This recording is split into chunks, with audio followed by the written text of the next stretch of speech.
Folks, I've got a couple of amazing first-hand encounters for you today.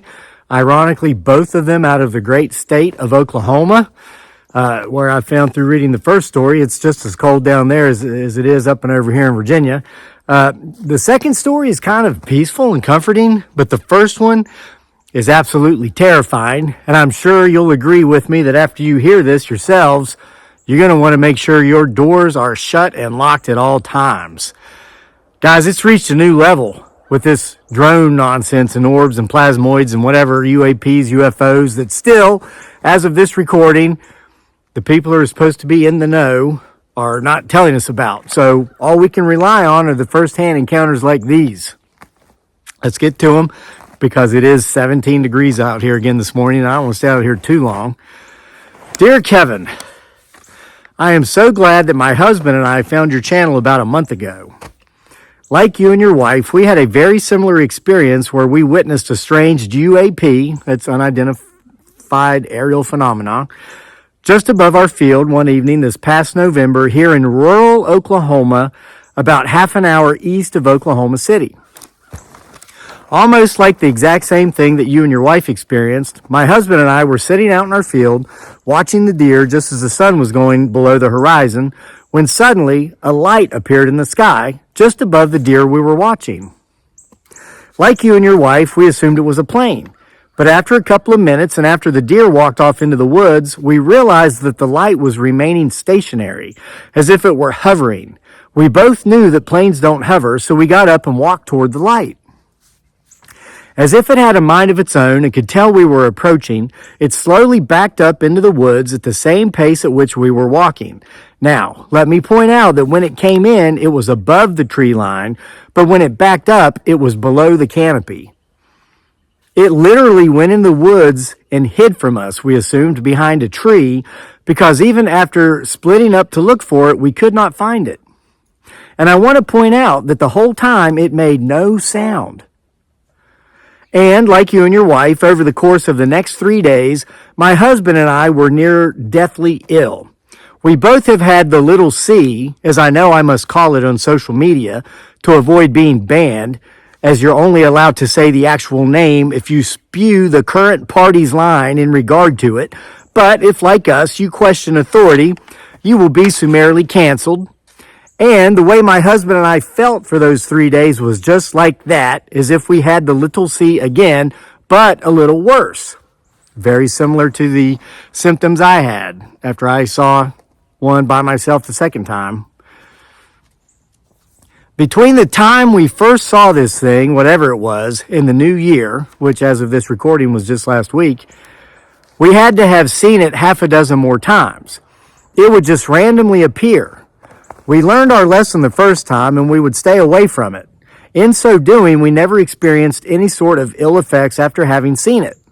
We came to the assumption that while we were looking for it in the woods that first time we saw it, that it must have sneaked up behind us and sprayed us with something. Perhaps a mysterious fog that is enveloping the world, the same fog, I believe, that killed your precious feather babies.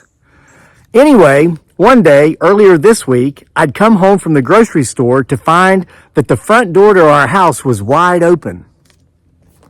This was odd, as the temperatures were well below freezing. We've been having the same nasty weather most of the rest of the country has been having.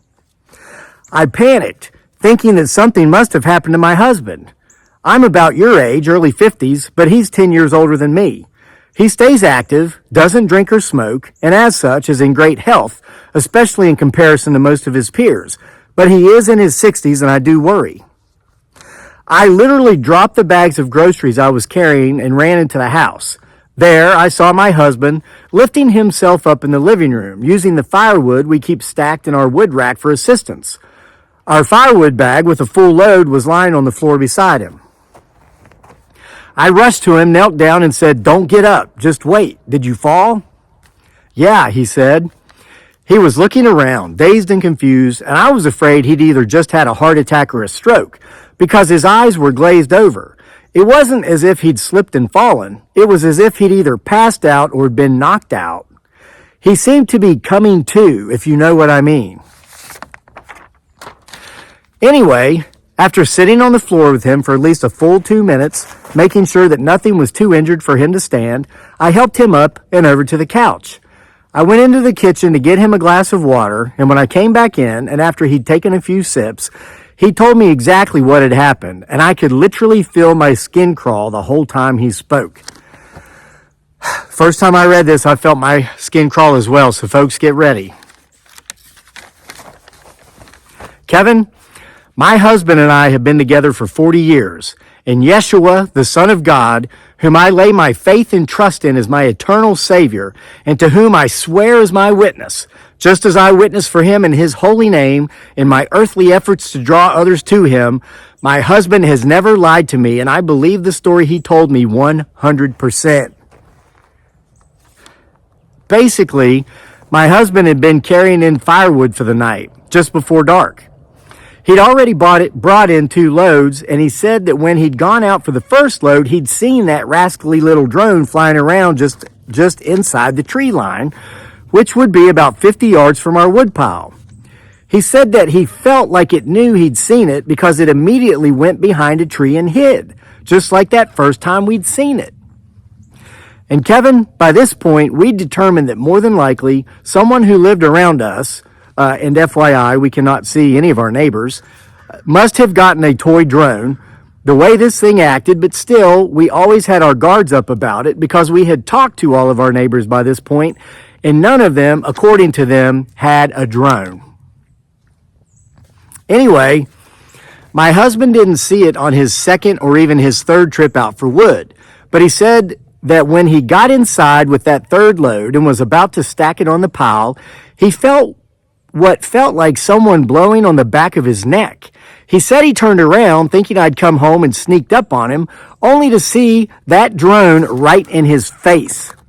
And it was spraying some sort of fog out of 2 tubes underneath it, and that's the last thing he remembers before he saw me running in to help him as he was coming to.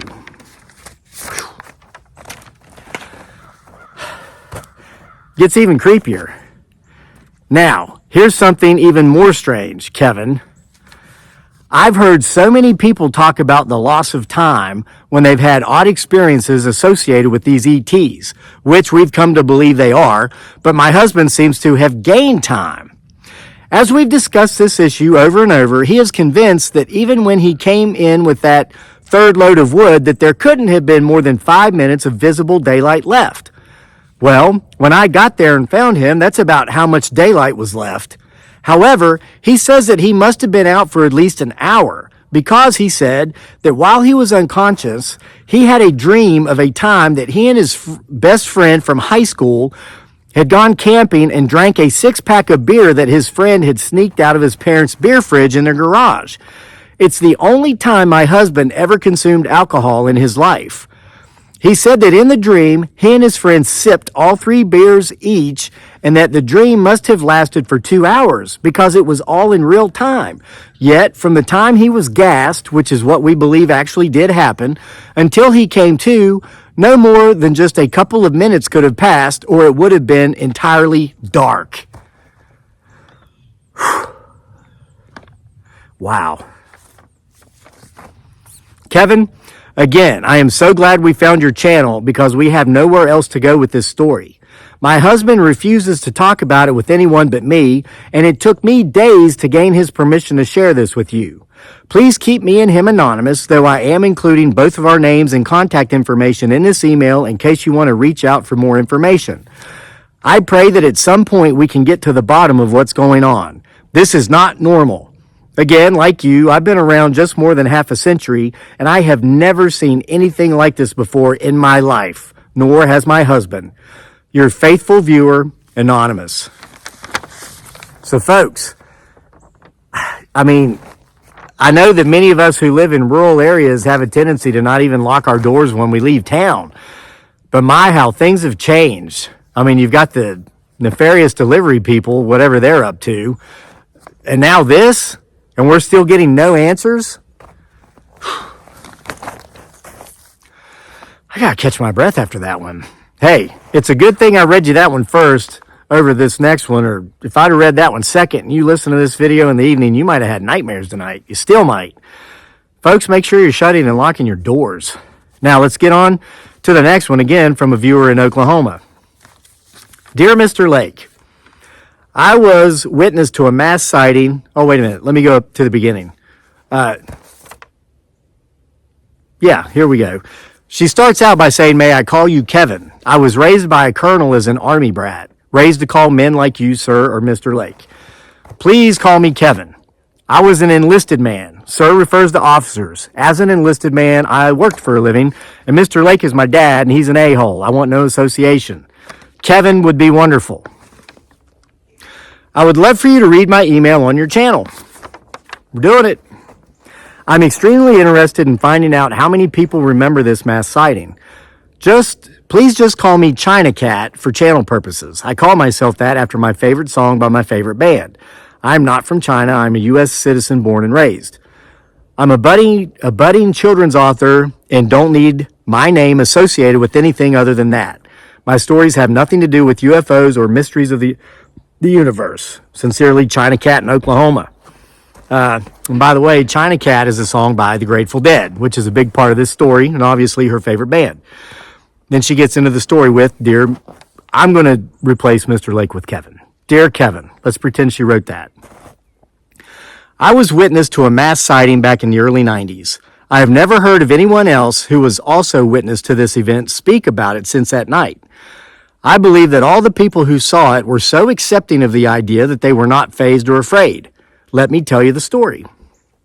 I was a relatively new fan of the band The Grateful Dead. Folks, this is going to bring back a lot of memories for a lot of people. I really hope you enjoy this one. I had been dating a tie-dyed in the wool deadhead who had been a fan since the early 70s. He introduced me to the music and lifestyle. We had traveled together to see the band in several states. I started listening to the music in 1988, and by this time I was now experienced. My eyes were open, and my spirit had been awakened. I guess I was woke in the original old school 90s meaning of the word as we used it then. And for you young whippersnappers out there, woke actually used to mean enlightened, which clearly is not what it's been hijacked to mean in the last 4 years. Not even close. I think the new definition would be delusional. Anyway, on with the story. I know, us Gen Xers, we're so offensive. The Grateful Dead were known for their concerts. There was never really a break between songs. One song played into the other, etc. Midway through the second set, they always played Drums in Space. Free-form jams left over from their time playing for the acid tests in San Francisco. That was always my favorite part of the show because you felt like you were floating, evolving. No two drums in space were ever alike. We found out the band was playing just outside Lawrence, Kansas, and not too far from Kansas City, one state away from where we lived, Oklahoma. Everyone in town that I knew or worked with was going to this concert in Bonner Springs, Kansas at Sandstone Amphitheater. The date was June 25, 1991. Man, June 4th, 1991, I won the West Virginia AAA State Mile Championship in track and field. A week later, graduated from high school, and by June 25, 1991, was looking at going off to college. Thank God that I survived that and didn't come out a total blubbering, foolish idiot, as much as they tried to make that happen. At that education of higher whatever they want to call it, it certainly wasn't learning. Probably indoctrination. All right, moving on. Once at the concert, we were having a blast, dancing and singing along with the songs. It came time for Drums in Space, and I was wandering around the amphitheater's sold-out crowd barefoot in the grass. I turned to face the stage because the band was also known for pretty awesome stage lighting shows. As I watched the stage, my eyes were drawn up above the stage in this outdoor amphitheater. To the right of center stage, I noticed some lights way above the concert light rigging and thought it looked like a bar of light. I could see red, yellow, orange, and they were rotating across this bar. It could have been a craft slowly spinning or hovering. It was not but 200 feet above the stage. I watched this rotating light bar above the stage as I danced to drums in space. All I could do was smile and smile and smile, a feeling of pure joy and peace. I thought to myself that this was celestial music of the gods, and of course someone had come to hear the magical music. This was way before drone shows above concerts, and they had no technology that would allow a light show above the stage without rigging. This was something different. After the sighting, I was walking around to get to an area of grass that was free of other people so I could smoke a cigarette. On the way to the unoccupied area in the amphitheater, I ran into my friend who introduced me to this music. Synchronicity had put us in the same place at the same time for a reason. I asked him if he had seen the UFO. He nodded and laughed. Then he told me a story. He had seen it, and he had turned to another fan and asked if he had seen the UFO. This other person looked at him and said, "The one above the stage to the right?" My friend replied, "Yes." The stranger looked at him, smiled, and said, "Nope," with a knowing grin, and walked away. He had seen it, but nobody was going to say anything. It seemed like it was all of our little secret. All of the attendees saw it, but just smiled at each other like they knew. After he told me that story, my friend relayed a prediction that Jean Dixon had made. She was known for always making predictions for the following year. One of her predictions claimed that a UFO would be seen by a mass crowd at an outdoor music concert. So I kind of think we might have been there. Since the Grateful Dead allows people to record all of their concerts, we often made tape covers for our personal copies. This picture is the one I made for that show back in the early 90s. It says Kansas City, June 25, 91, with the Roman numeral 2, meaning second set. And she did include an image of, it was really nice artwork, and on the cover that she created, she had drawn a UFO. It was a great concert, and I often listened to my bootleg tape. You could almost hear the point where the crowd sees the UFO. There's kind of a lull that goes over the crowd. You can hear the oohs and the ahs, and people whispering to each other. After all, the taper section was in the center of the crowd. Thanks for listening to my story. I would love other people to come forward regarding this experience. China Cat. P.S. I know I'm not crazy, and I know none of my friends are crazy either. Just a little bit enlightened. I know I took the long road telling the story with the setup to provide the context of where everyone's mind was at the time.